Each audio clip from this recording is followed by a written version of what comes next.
اعوذ باللہ من الشیطان الرجیم بسم اللہ الرحمن الرحیم ڈیئر اسٹوڈنٹس السلام علیکم ورحمۃ اللہ وبرکاتہ۔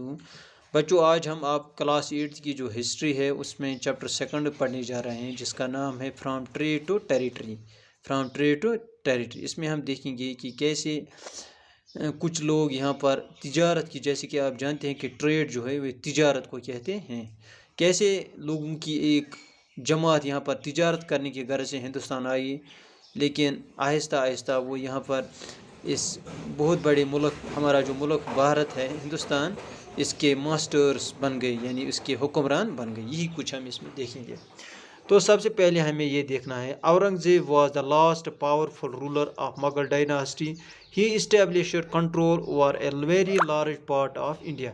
یعنی اورنگزیب جو تھا، اورنگزیب یعنی ہندوستان میں اس وقت مغلوں کی حکومت تھی، مغل خاندان کی حکومت تھی۔ تو اس کا آخری جو طاقتور رولر تھا، طاقتور حکمران تھا، اس کا نام تھا اورنگزیب۔ تو اس نے وہ ایک پاورفل رولر تھا مغل خاندان کا۔ He establishes control over a very large part of India. اس کا کنٹرول یعنی اس کی حکومت ہندوستان کے ایک بہت بڑے حصے پر تھی۔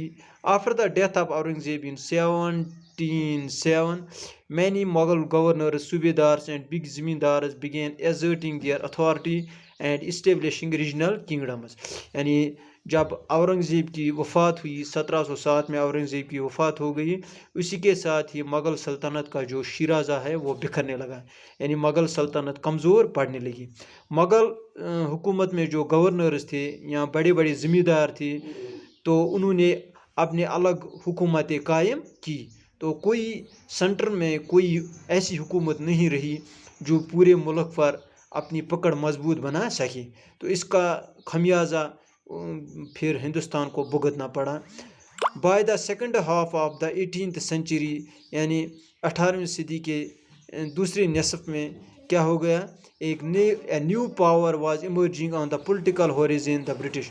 ایک نئی طاقت ابھر رہی تھی بھارت یعنی ہندوستان پہ حکومت کرنے کے غرض سے جو لوگ آئے تھے یہاں پر، وہ تھے برٹش یعنی انگریز۔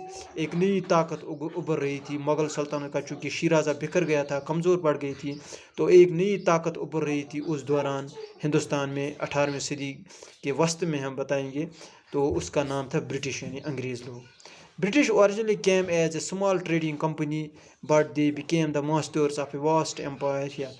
برٹش جو تھا، انگریز جو تھا، وہ بیسیکلی یہاں پر تجارت کے غرض سے ایک چھوٹی سی کمپنی یہاں پر آئی تھی جس کا نام تھا ایسٹ انڈیا کمپنی۔ وہ یہاں پر تجارت کے غرض سے آ گئے تھے، لیکن آگے چل کر جب انہوں نے دیکھا کہ ہندوستان میں کوئی مضبوط حکومت نہیں رہی، تو آہستہ آہستہ انہوں نے یہاں کے سیاسی جو معاملات تھے ان میں دخل اندازی شروع کی۔ تو اس طرح سے وہ یہ اس ملک کی باغ دوڑ ان کے ہاتھ میں آ گئی، یعنی انہوں نے ملک پر، اس ہندوستان پر اپنا قبضہ جمایا۔ تو یہی کچھ کون سے وہ حالات تھے جس کی بدولت سے وہ یہاں پر حکومت کرنے میں کامیاب ہو گئی، تو یہی ہم اس چیپٹر میں پڑھیں گے۔ اس وقت مجھے اجازت دیجیے، خدا حافظ، السلام علیکم۔